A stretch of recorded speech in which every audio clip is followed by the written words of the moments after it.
to deliver to Nigerians and our customers fresh and healthy meals and beverages. Excellent. Thank you. And so what I would like to point out, for those who were here earlier, when Eloha Gihamebelu was talking, the CEO MD of Endeavor, she mentioned that there are about 41 million MSMEs in Nigeria, and less than about really 1,800 of them have staff between 50 to 199, and we have those those employers on this stage. One of the things that my colleague from Newly Juice pointed out is that not only as an SME do you hire staff, but you have indirect staff. So the person that changes your bulb, the person that comes and helps fix even just a borehole, general things like that. So I want to go to my colleague from Edo State Jobs. So when you think about the ecosystem of employment, what exactly does that mean for you? Do you think about both direct and indirect, or is there anything else that you consider? Thank you. All right, great. So for us, when we talk about jobs, we're looking at people who have a source of income or a sustainable source of income. And that covers a whole lot of things. For us, there are many ways when we talk about creating jobs that we do that. First of all, is job matching. So finding organizations that need employees, that want people who are well trained, that want people who have the technical know-how and the right soft skills, and then training people and matching them to those jobs. For that, we go as far as, because we're really trying to attract businesses to the states to create more jobs, we go as far as finding an organization that says, oh, these are the kind of skills I need, and even if I cannot find them in the state, if we see that you have the technical savvy, then you as the organization gets funded by government. So we say, okay, take this money, train the people that you want to hire and hire them. So all of that to help ensure that we are matching people to all the available jobs within organizations. And then apart from that, you also have people who are self-employed. So do people have any kind of skill that they have been able to polish that they can exchange as value for money? And then we do that, we do a lot of things in terms of training people to set up their business. But the gig economy is also something that is giving a lot of people opportunity to earn a living. So there are lots of initiatives that we implement to get people well situated within the gig economy. And the beautiful thing about that is there are few limitations in terms of there are jobs you can't get because you're not a graduate. There are jobs you can't get because you don't come from a particular place. But in the gig economy, everybody is equal. Your skills are the only thing that sets you apart. So we have a lot of young people that we've set up in the area of data science and artificial intelligence, web design, digital design, and also digital engineering. All these skills that can help them to work for people locally or internationally just from the comfort of one of the hubs and all of those things. So that's another way jobs are created. And then, of course, supporting existing businesses. That's one of the best things you can do because, like the statistics that she said, if you have all these millions of people who are just self-employed and it's just them, the fastest way to create jobs is to double that number. And how do you double that number? Don't just put more people to go and be the only one there struggling to make a living.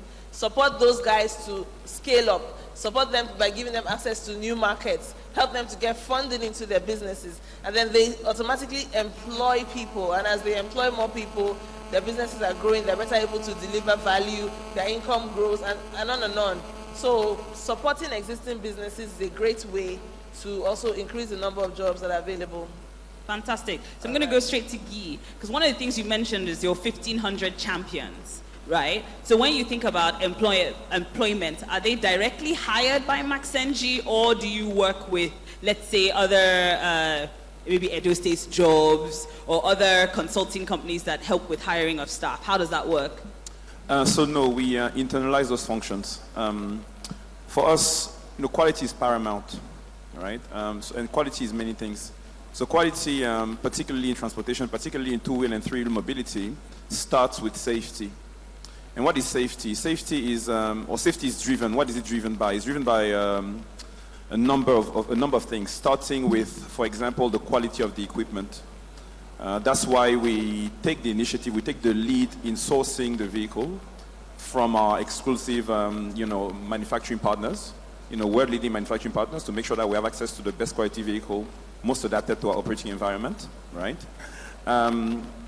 Quality is largely driven by the quality of the driver in terms of his ability to ride. Let's start there. You must be a good rider, right? In terms of your customer service skills as a driver. And because we refuse to take a chance on externalizing that quality guarantee process is fully internalized. So we source our own drivers, right? We screen them, we train them, we license them, and then we provide continuous training as they operate. So we have, for example, we have a field operations team that plays several roles. One of which is emergency response, for example. So whenever there is an incident, whether it's an accident, whether it's a run-in with our dear friends from the security authorities, whether it's a run-in with more informal operators, we have a team in charge of making sure that the situation is handled as quickly as possible, right? It's also in charge of ensuring that they meet our basically our safety and quality requirements in terms of following traffic rules, for instance, in terms of wearing of helmet at all times, and where there are infractions, there's a process for addressing those infractions, right? And depending on the severity of the infraction, obviously the sanction is adapted to severity. So they are, for instance, quote-unquote sackable offenses, right? Where if you commit those, there's no retraining. That's just, it means you can't be on the Max platform because you are significantly jeopardizing the quality you are delivering to our end users. So it's very core to the business model and to the success of Max. Okay, excellent. So Wale, coming to you. So you have 29,000. We'll call them. Can we call them landlords? So how would you describe the 29,000? So you have direct staff, 48, right? And you've empowered 29,000 people. Yeah. Is that correct? Yeah. Okay. So in the 29,000, so where on the champion end, we're training, we're reinforcing, we're helping them learn. It's an internal function. Everybody wants to be an owner of property, but I find that very few people actually know what that means, right? So how do you empower and how do you train people to actually understand what exactly it is that they're buying? Okay, we have 29,000 realtors. That is people who handle sales for us generally. So they are independent agents. But for us, our role in the industry has been, we introduce trainings. We have trainings for them quarterly. We have also exposure trainings for them also. We've done trainings for them in Dubai, we've done for them in London, so we don't only just pay them commissions, we don't only just engage them.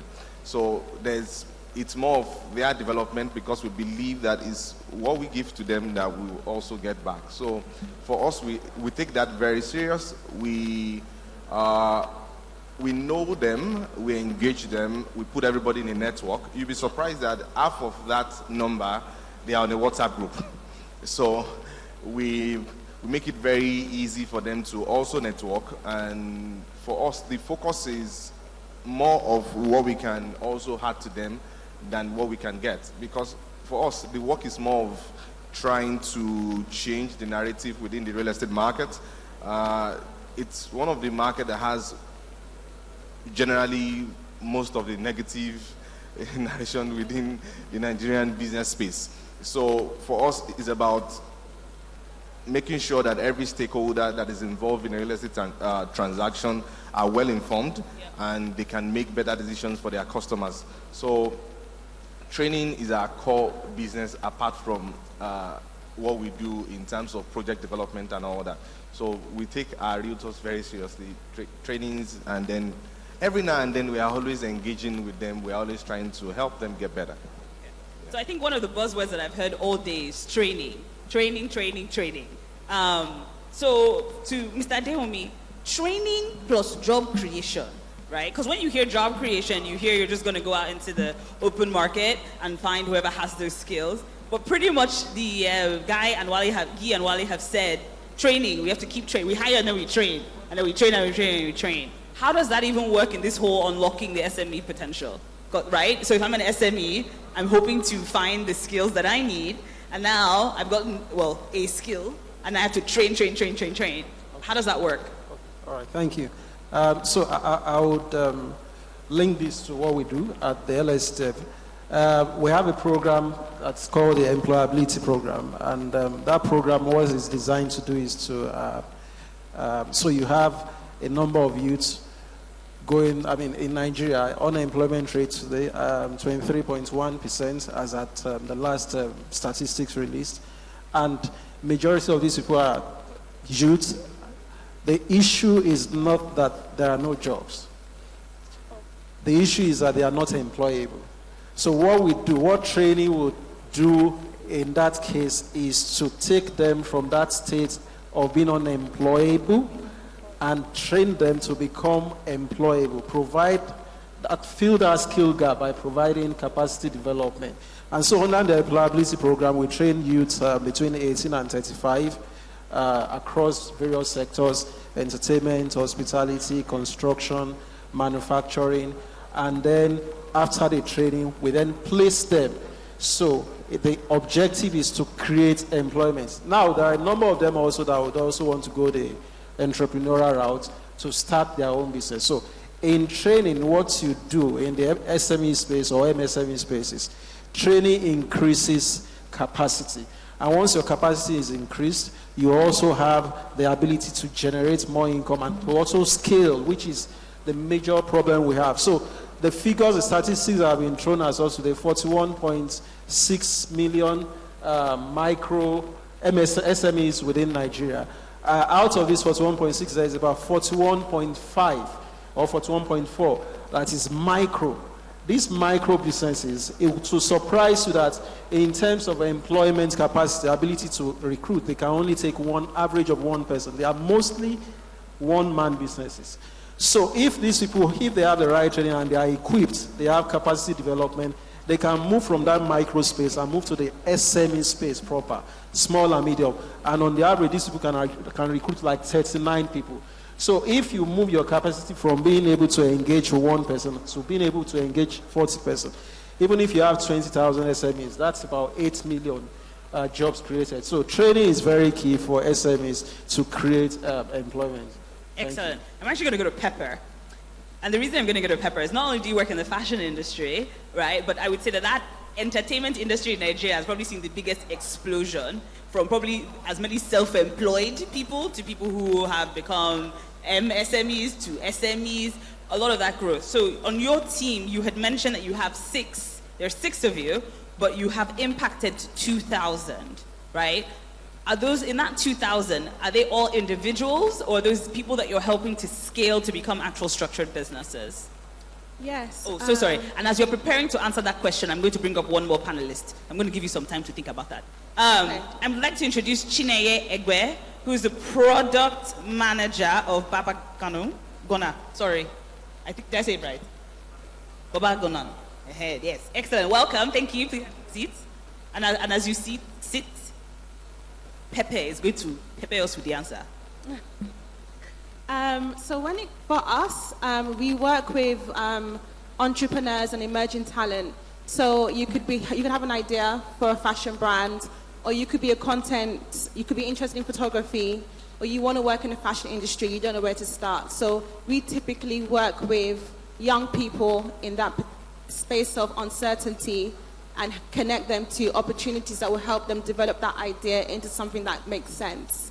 We also work with early stage entrepreneurs and startups. So the entrepreneurs who have been designing or building a business as a photographer for 1 to 3 years typically. So it's a very early stage that we operate in.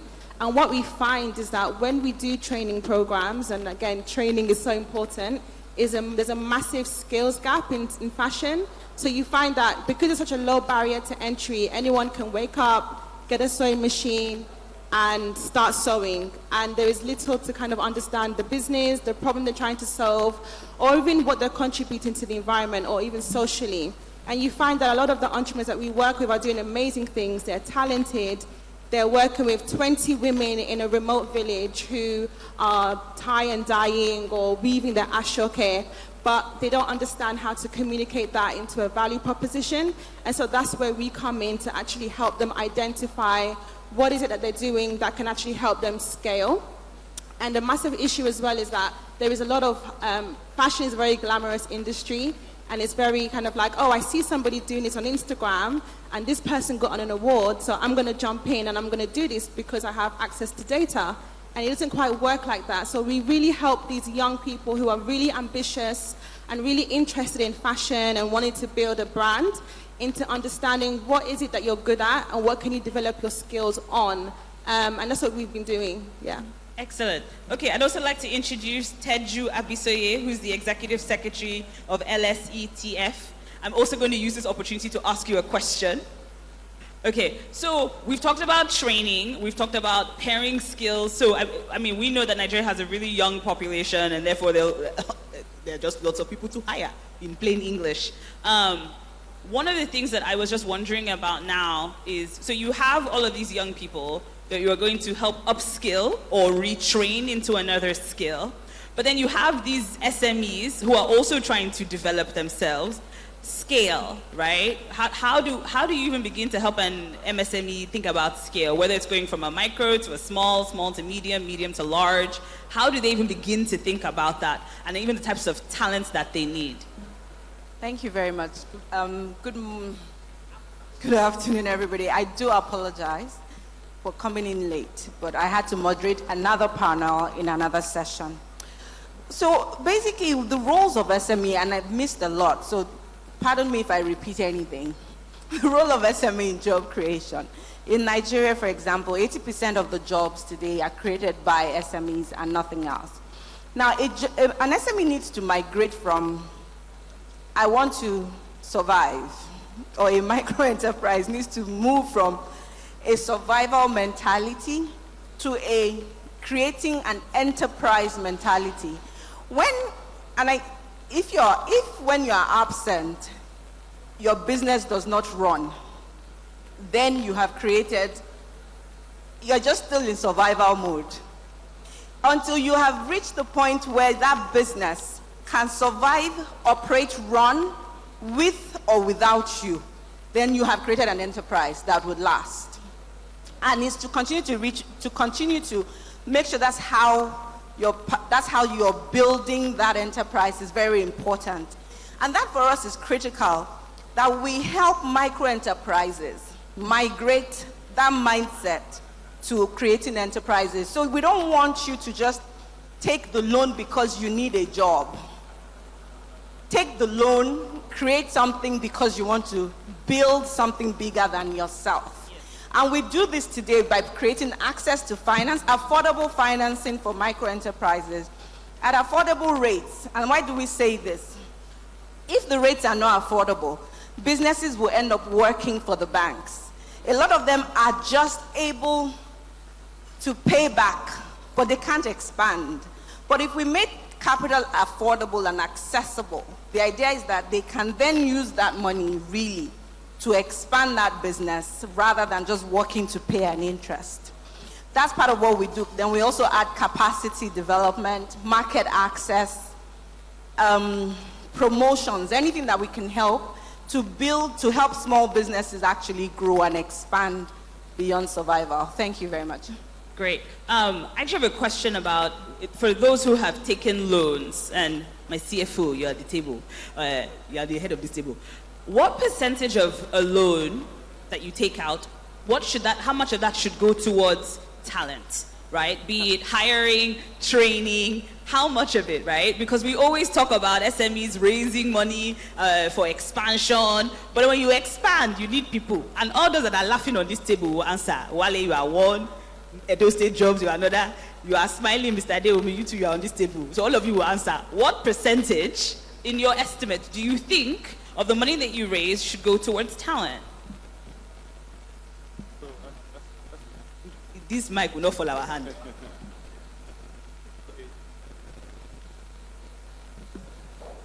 It's actually a fantastic question. It is. I mean, I personally wouldn't think about it in terms of percentage. The way I think about my capital structure, right? Basically, how I fund my requirements is in terms of uses and utilizations. So typically, an SME will have, I'd say, a few major sources of uses. I was trying to do like a mental calculation, but let me just say a number that may be incorrect. Let me try and list them out. So an SME will have working capital financing requirement. Sorry, sir. Speak English. Okay, sorry. An SME will need to fund the cash it needs to operate its business. That's the simplest way I can put it, right? So very simply, you I don't know, you sell to the armed forces, for example. You're I don't know, your fashion business, and you sell uniform to the armed forces, for instance, right? And they order 1,000 units of uniform, right? Typically, they'll tell you, okay, you know what, we'll pay you 90 days after delivery, right? So you have, but in the meantime, you have to buy the raw material, you have to buy the fabric, you have to pay the tailors, you have to pay the light and all these things, and you have to pay those things today, right? You then have to deliver, so you have to pay the delivery, you have to submit your invoice, so you have to pay salaries of the accountant and all these people, right? Again, that's today because no one's waiting for the salary, right? So it takes you, I don't know, it takes you, say, 30 days to produce. So you've started spending money, 30 days in, you still haven't received any money. You deliver, right? And then they say they'll pay 90 days from receipt of the invoice. Because they're also very smart about what they say, right? You know, they have, you know, and look, it's in the previous panel they mentioned the fact that it's very common for businesses to utilize their, to fund themselves using their vendor. That's basically what you do. Like you put policies in place to make sure that you lengthen that timing as much as possible, right? So, so at that stage, maybe you're 45 days in. So now 90 days from 45 days is another 130, overall it's 135 days, right? Since you started spending money. So now you're effectively in the red, right? Like you're in deficit. So you need a financing to support that initial expenditure and to carry you until the point when your customer pays you. That's what capital financing. So that's the most common requirement for SMEs, right? So your question around training typically would fall within that working capital. There's other kind of training that can be CapEx, but let me not be too technical, right? Sorry about that. Another one obviously is expansion, yes. Right? And you need to fund your expansion. So, yes. For example, so Teju and I, we've been working a little bit on. They've been very helpful, instrumental in supporting us to where we have gotten right now by providing us some of our initial funding. By providing some initial funding, we have provided to our drivers, which yes. To us is akin to expansion financing, because every time we put a driver on the road, we're expanding the business. Yes. Right.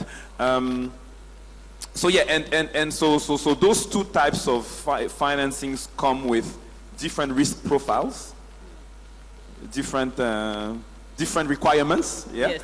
And therefore, your financiers will look at them, will ascribe different pricing and terms to those, yes. And conditions. Okay. I'm trying to say it as non-jargony as possible. You tried, but Wale is going to help you and say what percentage of the loans that you get should go towards funding your talent. You can use Landway as an example. What percentage? Working. I'm not sure this mic is working. All right. Well, I'll be very sincere now. Mm-hmm. I think the workplace is getting very impatient with. You're thinking about some other things. You want to scale. You just want to grow fast, and you really don't have the patience for because the workplace is not really a place now to babysit. Now, but we are doing that because of what we can find. We've been nursing a job opening for about 6 roles now that we've not been able to fill like in the last 8 months. But if we don't have a choice, we'll have to bring in somebody that, and then we just train. So for us, we take trainings very seriously. Even for the full-time staff, there's a lot of culture around personal development, a lot of reading, a lot of courses and all that is being funded by the company. But I think that when it comes to loan, you're not going to, I'm not sure that if even your bank will give you a loan and you're already telling them that so percentage will go for training of people who would handle that. See, even when it comes to loan, you need to maximize it to the best of your ability. So yes. I don't even think that training will come to my head. Yes. When it comes to, I want to get the best people that can handle it, that can do it and deliver it. So, but if I want to be nice, I won't even give a 2% of what I borrowed on training. I wouldn't do that. No, I love your honesty, and I think that's absolutely fantastic, which is going to take me to Mr. Adewomi, who said, you know, we're training, we're helping people with job matching, we're helping my government people. Oh, B, you want to add something? Yeah. I mean, let me just add something to that, particularly in respect of the comment I made about the support we received from LSCTF, right? So a big part of that, let me rephrase that. So as I mentioned earlier, we recruit the driver, we screen them, we train them. Obviously that has a cost, right? That we have to recover somehow. And you know, a big part of the support we've received from LSCTF has gone towards helping us finance the cost of all of that, of recruiting, of screening, of training, right? So, and again, it may also be a function of the kind of business that you have, right? So a business like, you know, mobility logistics is heavily people dependent, because as I mentioned earlier, the quality is ultimately driven by the driver. So if it's a bad driver, you're not delivering quality, right? So training becomes sort of like an operational requirement. Okay. Yeah. So great. So my summary from that is, if you are operating a bike or any type of machinery, then you spend more. If you are doing land, forget it. Mr. Adeomi. Okay, so I will put it this way. One, I won't put a percentage to it, but I will say first you need to understand your finances, understand your income streams.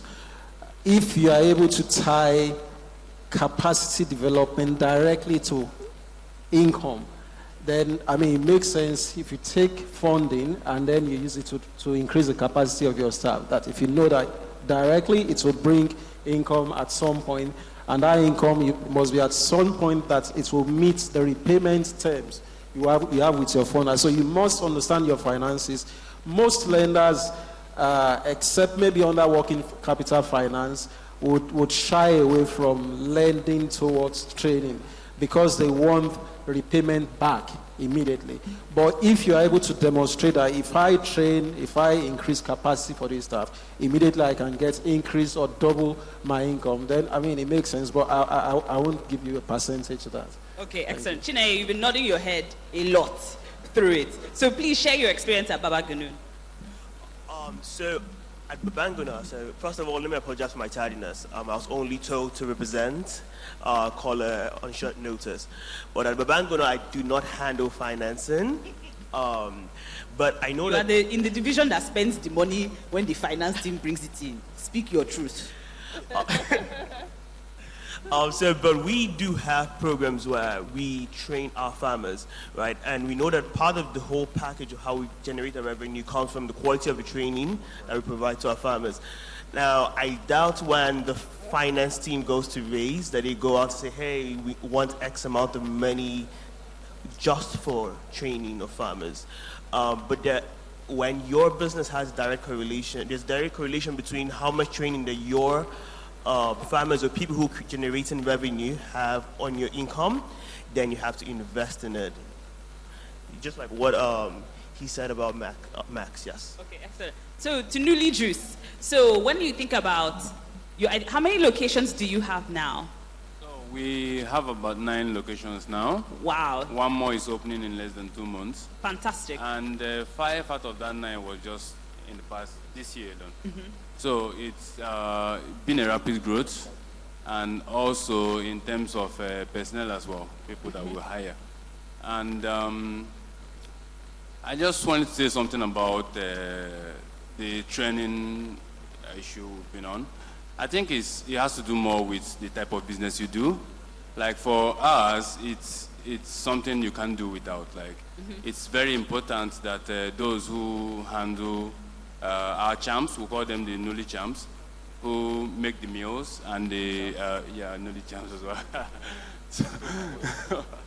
So the champs pretty much need to undergo serious training because they handle food, and this is not just cooked food; it's fresh. It's your salad, it's your fresh cold pressed juices, and it's important that they understand what it takes, not just in the sense of making a product, but also the care that needs to go into it for customer satisfaction to be guaranteed. So a lot of training goes into having these champs, and we also go beyond that to encourage growth for our champs. Like we had a staff, Philip, he's now an undergraduate with the University of Benue State, who started as a doorman with us, and he did about 2 years with us, and he saved up enough to do his exams, get admission, pay his tuition, and all that. So you also, beyond the training required for the job, there's also training for individual growth as a person. Like I started with the company in Abuja 3 years ago as a prepper. I started cutting carrots. But the passion I felt in my interview with the CEO made me understand that there is potential for growth, not just to earn money to pay bills, but as an individual, as a young Nigerian that is trying to, be a better person. So I saw the potential from that interview, and I keyed into the passion. And today, I'm a manager in our biggest outlet in Lekki. So, woohoo! Congrats. So that's one thing Nuli does. It encourages its staffs beyond whatever they make at the end of the month to also improve themselves on a personal level. Excellent. Pepper, last question before we go into Q&A. So, we've heard the Nuli story. For you and the entrepreneurs that you work with, so after you've, let's say, finished that assignment, do you go back and check on them and see if the structures that you help them put in place are still working? Yes, no?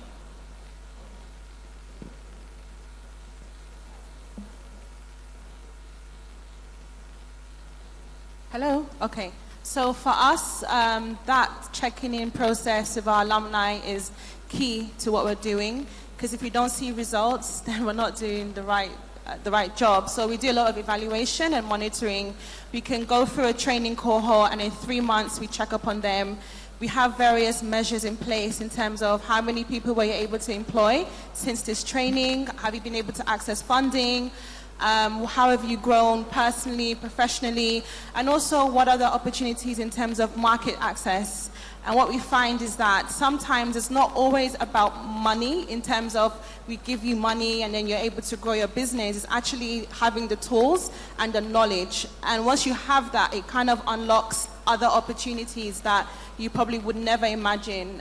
One of our members, she came to us and she had never written a pitch deck and she had no idea what this is. And to be fair, we force creatives to be business people, but really it's not something that we should be forced to do. And I say we because I'm a creative myself and I can't stand spreadsheets. But as I've been an entrepreneur and running my business, it's something that is a skill that I've had to learn. But for the average young person who just wants to create, it's not something that they're used to. So she was able to learn all of these skills, and she came through a couple of our programs, and then she went on another program and she was able to win. Basically what she does is sustainable production. She uses waste materials and makes them into fashion garments. And she was able to go on an international platform and she won out of the whole of Africa. And from there she went to Russia and to Denmark, and she's like a massive sensation because of this sustainable fashion that she's doing locally. And that was someone who had no idea of how to put together a business or how to even present her business. And so these are the kind of things that we have and we come across on a daily basis. And it's important for us to kind of go back and check into these types of entrepreneurs to see what actually came out of this training. Does it make sense? And of course, for our kinds of business model, we have to get funding for training. And if we don't meet those targets or we don't meet the impact that the funders are looking for, then it makes really no sense. So, yeah. Excellent. Okay, I'm going to take questions from the audience. Do I have any questions so far? Yes. Stand up, and I will walk over.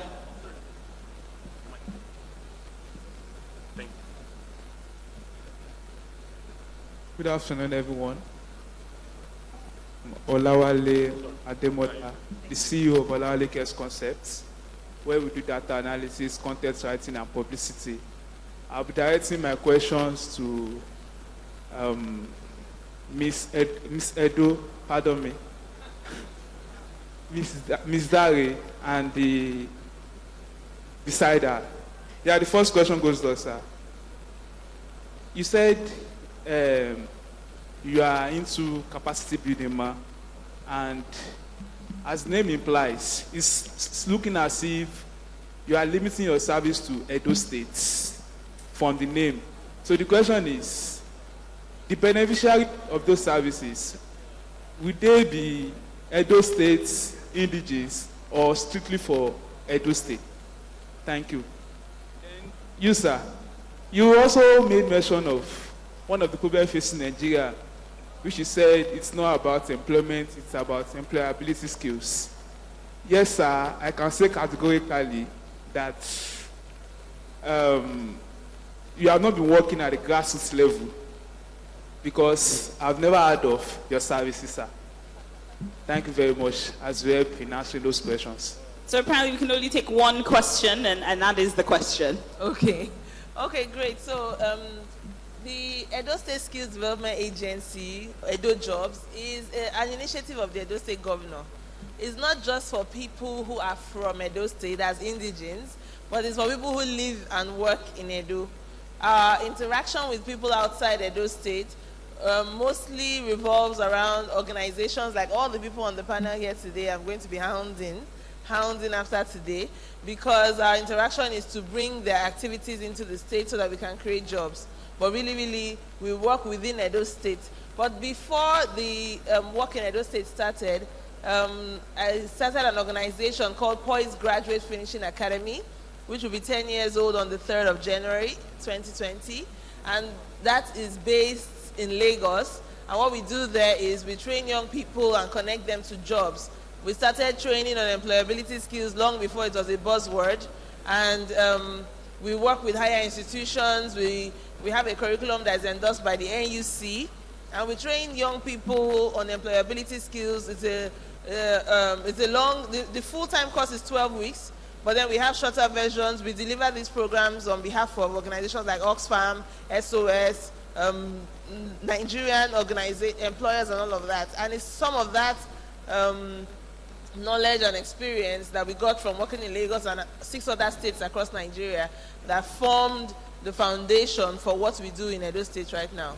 So I'll let LSCTF talk about Lagos. Thank you. That's an interesting one. If I will take it first as a good feedback, feedback to improve on.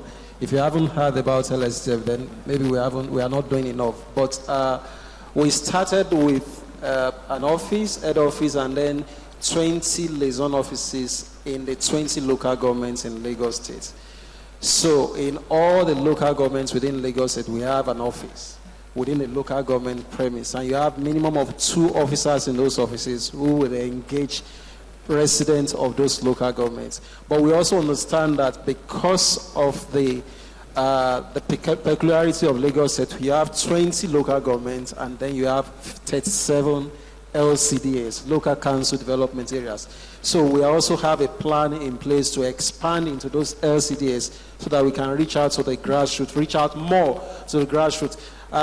Whether we have reached the grassroots as much as we can, I will leave that to the public. But I know that in the course of this job, we've traveled over water, we've gone to interior places, we've gone to places that you haven't even heard about.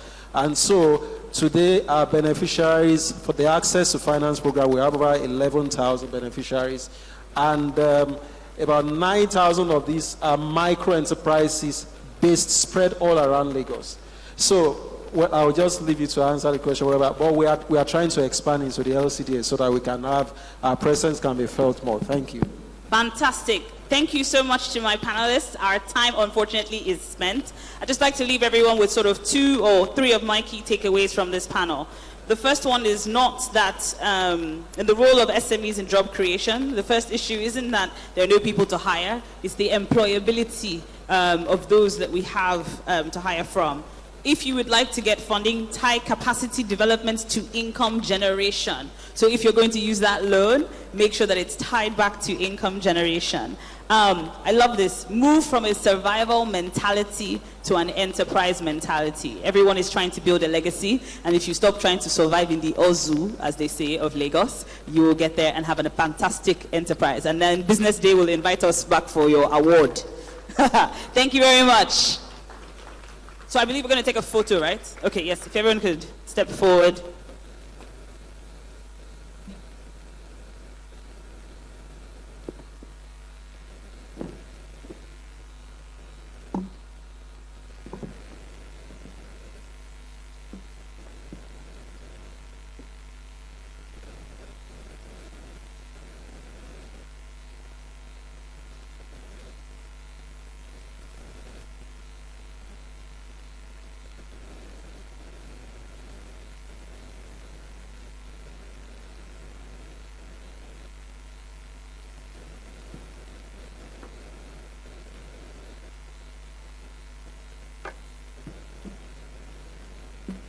Thank you very much to our second set of panelists, and of course our second moderator. I would like to say a thank you to Guy Bertrand Njoya, Joanna Pepe Chikezie, Olawale Ayilara, Ukinebo Dare, Mr. Adewumi Oni, Jason Eronini, and Chineye. Thank you very much. Also would like to say thank you to Buki Akomalafe for moderating the session. Please put your hands together for them one more time as we move on to the next item on our program today. Before we welcome PwC Nigeria to take us on a presentation on the future of business, we'd like to welcome the publisher of the BusinessDay SME Toolkit 2019 to give us a brief summary of what this book is about. Please welcome the publisher, CEO BusinessDay Media Limited, once again, Mr. Frank Aibogu. Put your hands together for him, please. Thank you very much. Thank you. As we go on with the proceedings this afternoon, I wanted to just draw our attention to a report that we are launching at the event today. A small toolkit prepared for SMEs. A lot of what I could read when we were starting BusinessDay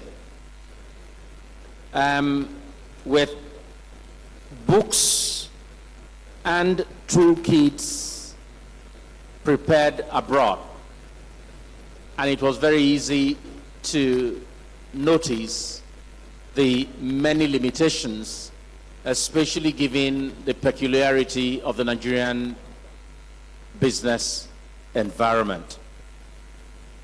So early this year, we got our research team to start to work on an SME toolkit that we think every SME in Nigeria will benefit from.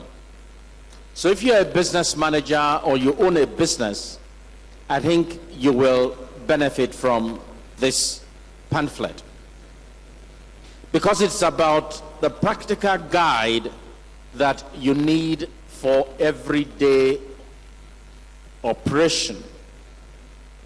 It's 72 pages in all, quite handy, and covers a plethora of issues, sometimes basic, at other times not so basic, but at all times useful. It starts with a very interesting interview with the CEO of Procter & Gamble, and then of course has a very comprehensive definition of what you will regard as SMEs, It looks at the categories of SMEs by business types, provides a simple guide to registering a business. It looks at product types, product services. In it, you would find tips, useful tips for raising capital, and especially how you prepare your business for either equity or for a bank loan. You would also find in it essentials for a business plan. You know, sometimes you already have a business and you want to either expand the business, or in fact you're taking on a new project and your partners are asking for a small plan, which may not be a plan that you draw up when you're starting a business, but something that provides a sense and a judgment of how well you understand this new project that you want to take on. In a time when we are all now being visited by the tax authorities, we have a very good section on taxation, how to deal with tax-related matters. And there is also content in here provided by the Federal Inland Revenue Service as well. Now, in the last panel, we had the various members of the panel talk about training and their focus on training. Over time, as you take on more people, you need to understand how to help your staff to plan for their future. And so you will find a section here on micro pension for SMEs. And importantly, you would also find case studies section on businesses that have weathered the storm over a period of time, and I think it will be helpful to just understand how they have done it in the hope that you can be so inspired. A copy is sold for 3,000 naira, and I think we have a number of copies available here for anyone that so desires.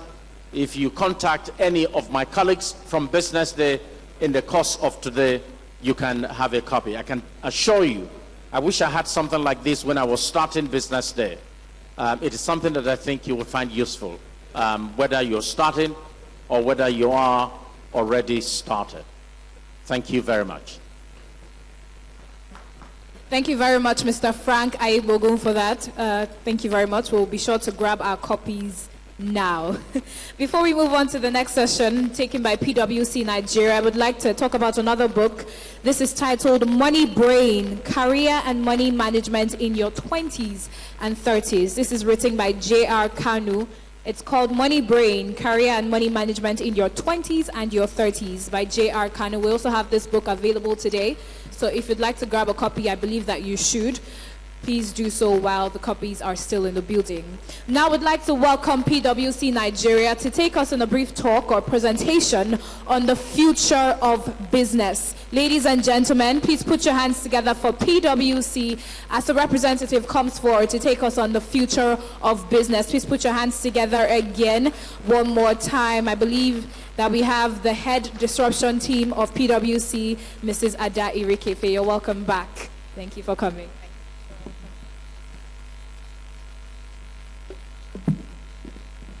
Good afternoon, everybody. Thank you, BusinessDay, for having me. I'm here to talk about the future of business, and I have listened to all the speakers today, and I think everybody has kind of addressed what the future of the business should be going forward. It's a shame I don't have a clicker, so. Okay, we've missed out a video. Sorry, can you hear me behind? Can you hear me? No? Okay. I'm going to try and speak as loud as I can. Okay. All right. We missed out a video, but I would continue from here. Like I mentioned, my name is Adairi Kefe. I am the head of disruption at PwC Experience Center. The question remains, I mean, I've heard disruption 10 times today. What does disruption really mean? Our clients, when they hear disruption, they approach it with fear. They think disruption is extinction. They think it's irrelevant. They think it's obsolete. There are so many things that can be used to describe, or so many negative things that can be used to describe disruption. But the way we see disruption here, disruption is actually creating an opportunity for all the SMEs who are in here. Yes, there are risks associated with disruption, but it really just enables you to focus your mindset, enables you to look beyond your core, and also look at all the emerging trends that is happening around us. Behind me here is PwC's Experience Center. It's not an art gallery. One of the things we've done in PwC is that we've evolved our business model. We've evolved the business model to imbibe a disruptive and innovative mindset. This isn't a typical consultant office. This is a space that houses 8 emerging technologies. It also houses different people from different backgrounds. When I say different backgrounds, excluding IT, I'm very mindful not to use technology, just technology. We have blockchain experts, we have graphic designers, we have user interface experts, we have researchers, we have PhD holders, all working on this Experience Center. And the idea is to bring in a different kind of flavor. Our clients are also becoming quite savvy out there. The competition is stiff. So you need to reinvent yourself to be able to provide the services that they want. So behind me is snippets of the center. On the top left is a demo room where you get to experience all about 3 or 4 emerging technologies. We have VR, we have blockchain, we have a data science box, and what the data science box just shows you is a dashboard. Shows you how data has been modified and made available for you at your fingertip. The space in the middle is actually called a Colosseum. And the Colosseum, we don't have regular tables and chairs to house our CEOs. The Colosseum is a space that we've created to co-create with our clients. The idea behind just sitting on benches, as the case may be, is it sort of releases your creative juices. You're not sat behind a laptop. In fact, we ban the use of a laptop in this space. Okay. On the left bottom are actually nap pods. Now, the kind of people I've mentioned that work in our environment are not the typical, should I say, they're not the typical, they're a lot younger. I think the median age in this space is 21, excluding me. Okay, I know that there's a masterclass happening at the Experience Center later today, so I'm hoping that the people who come in would experience some of the technologies we have out there. So the question is, why did PwC embark on this journey? And my answer is always, why not? We have to move with times. We have to ensure that we still remain relevant and dominant in that space. And we've taken into cognizance 5 global mega trends that are affecting businesses today. So the first one is the demographic and social change. I talked about the median age at the center being 21. The median age in Nigeria is actually 17.9. So my question is always, when I engage CEOs, I ask them, what are you doing to accommodate this new breed of workers? They are smart, they are agile, they're creative, but they're very restless. So how have you incorporated this new workforce in there, in your organizations? It's difficult. The next mega trend is actually accelerating urbanization. And I was told recently that come 2100, in another probably 80 years or so, Lagos State will actually be the world's largest city with 100 million people. I can't even begin to imagine. Once again, my question to people who are sat here is, what are we doing with regards to hard infrastructure? So hard infrastructure around roads, housing, have we thought that far into the future? What are we also doing with soft infrastructure? Education, health, how are we equipping the city and equipping our environment to take advantage of this fast rising mega trend. There's also the shift in economic power.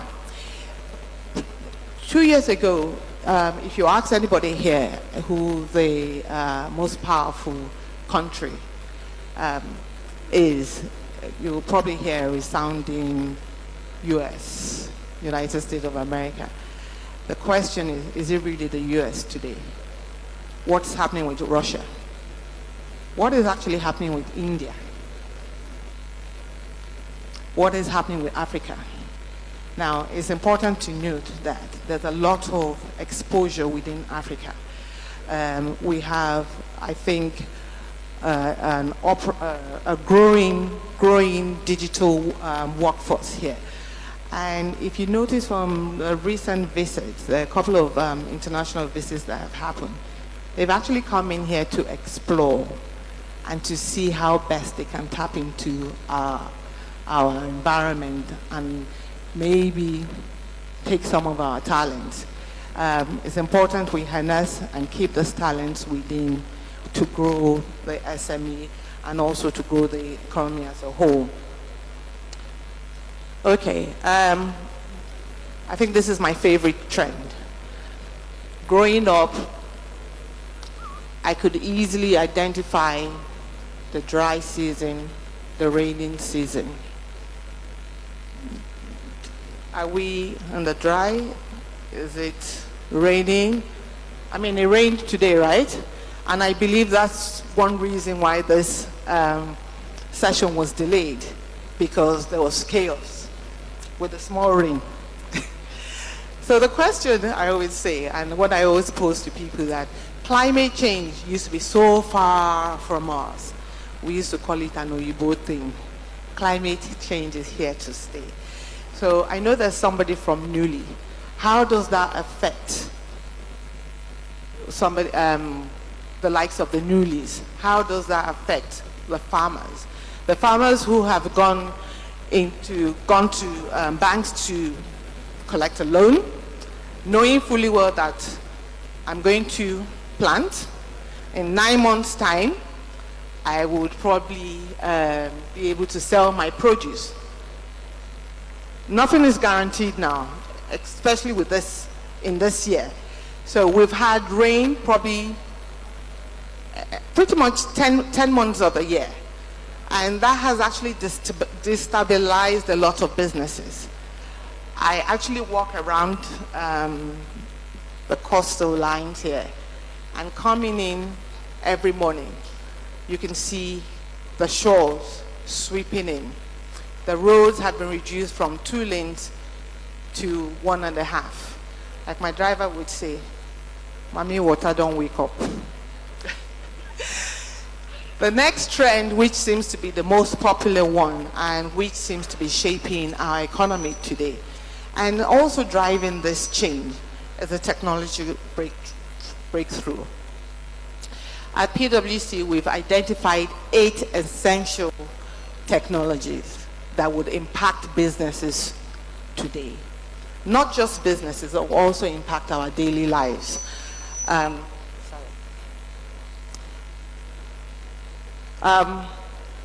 I've listed them here as artificial intelligence. I know Elo Ume actually talked about artificial intelligence. And pretty much what that's saying to us is that when we talk about customer experience, we now have tools like AI to complement our intuition about our customers, for example. So we're able to provide specific products because we have enough information about our customers. And because AI is an enabler, we're able to provide specific information, specific products, I beg your pardon, for our customers. Down at the Experience Center, for anyone who's visiting, you'll get to experience, I think, 6 of those emerging technologies. It's important that technologies, obviously this is a global list, it's important that whatever technologies are happening or are making waves elsewhere, that it's brought and customized to our environment. So I'm not sure we're ready for the 3D printing just yet. I was going to quickly touch on the VR.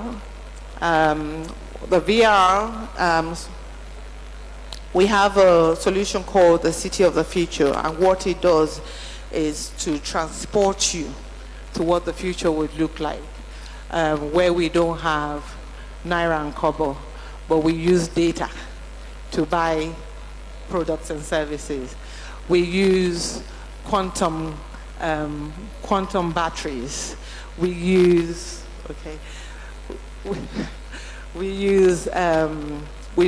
blockchains for smart contracts as opposed to carrying papers up and down. I can see them being pushed forward. So our focus today is acknowledging the future of the economy, contributing to 50% of our GDP and making up more than 90% of our businesses. So would you say it's cliche to say that SMEs are the future of our economy? I think from what I've heard today, I would easily say that the SMEs are the future of our economy and we need to nurture the SMEs.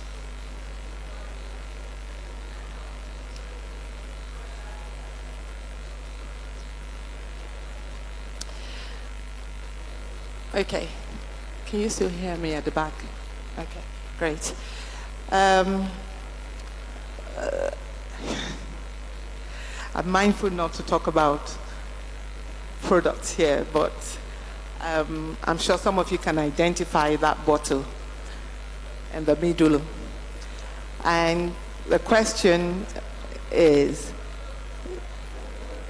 that bottle has represented a global brand for as long as possibly more than 100 years. How have they become that brand? I mean, they're still relevant today. What have they done? What did they do?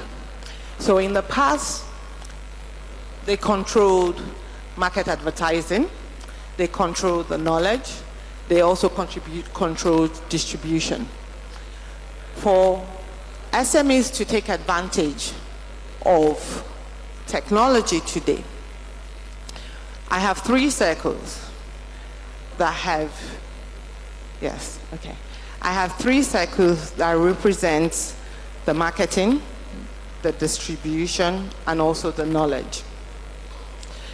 These 3 circles, so if I was to go to the Google and Qualtrics, They've made it easier for small businesses to compete. The circle on my left, Instagram has become our marketing channel. So has Facebook, so has WhatsApp, so has tweets. We're able to get to our customers in a cheaper, seamless way. The likes of the Jumia, Shopify have also created distribution channels that are very cost effective. In the past, for that bottle to advertise, they probably would have kept aside maybe 20% of their budget to cater for advertisement, and maybe another 10% or 20% to cater for distribution. Now you can do it almost for free. Almost for free.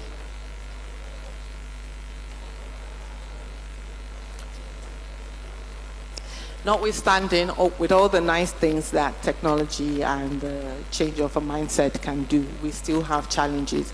I believe the two panels have addressed all the challenges, but it's worthy to still note that these challenges would limit us from becoming, the next big thing. It's important that we skill up our workforces. It's also important we reduce manual operation. And it's as simple as using robotics, for instance, to get rid of any redundancies. The people who, if you spend 20 minutes completing a task, that's actually too much. It's too long. If you deploy robotics, and I don't mean robots, robotics, it will take you less than 2 minutes to complete that task. Those individuals can be redeployed to somewhere else that would add benefit. I think the regulatory landscape is still dicey. It's something that we need to understand to be able to progress to the next level. Okay. Wow. Okay. We also have limited finances. I believe that, I hope I don't get short here, credit and loans are still quite expensive for the average SMEs. So I've been told to speed up. So the future of business, in my opinion, is service-driven. We expect, regardless of if you're a producer of tangible or intangible goods, the focus should still remain the customer. Customer is still king here.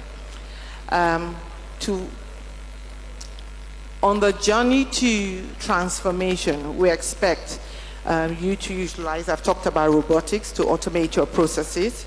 I've talked about AI for organizations. I've also talked about increased specialization. I think these are, they're not rocket science, you know. It's something that can be deployed in small tranches.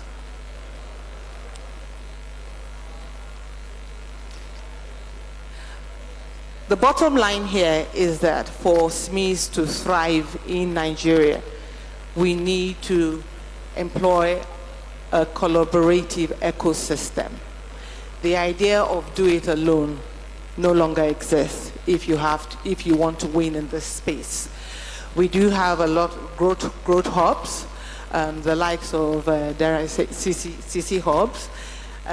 We have MEST, we have makers in Ghana, who are providing the necessary support. They're helping you to birth your ideas. We also have financiers here.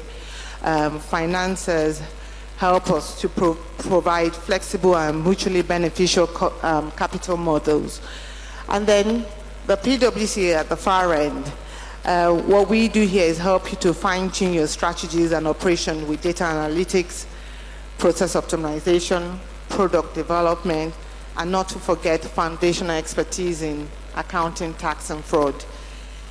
I think it's important we all buy into a collaborative future to win. Thank you.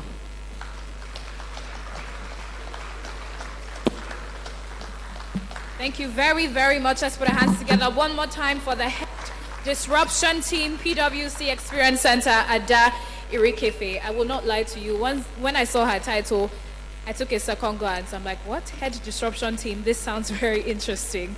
Before we move on to the final presentation, before we break into our masterclasses, I'd like to give you some information that would be very, very helpful to you.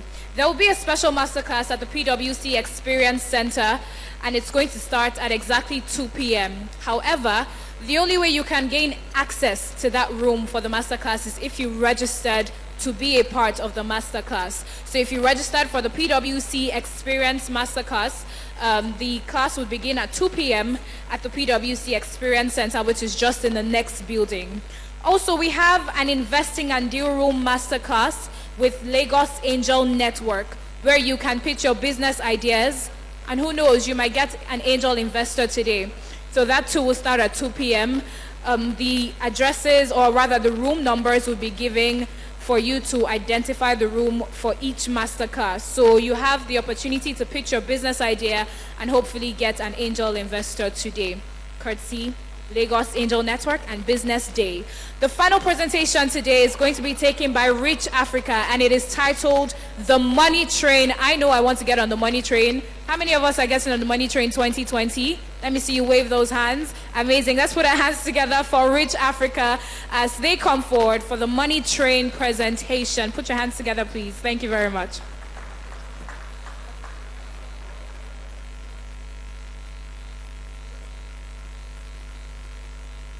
Okay, so now we would break for the masterclass. I apologize for the misinformation. We are going to break out now for our masterclass, where we would each meet with specific professionals. The Reach Africa presentation on the money train would take place in the masterclass as well. So I'm going to walk up to this seat where I have the list of masterclasses waiting to read out.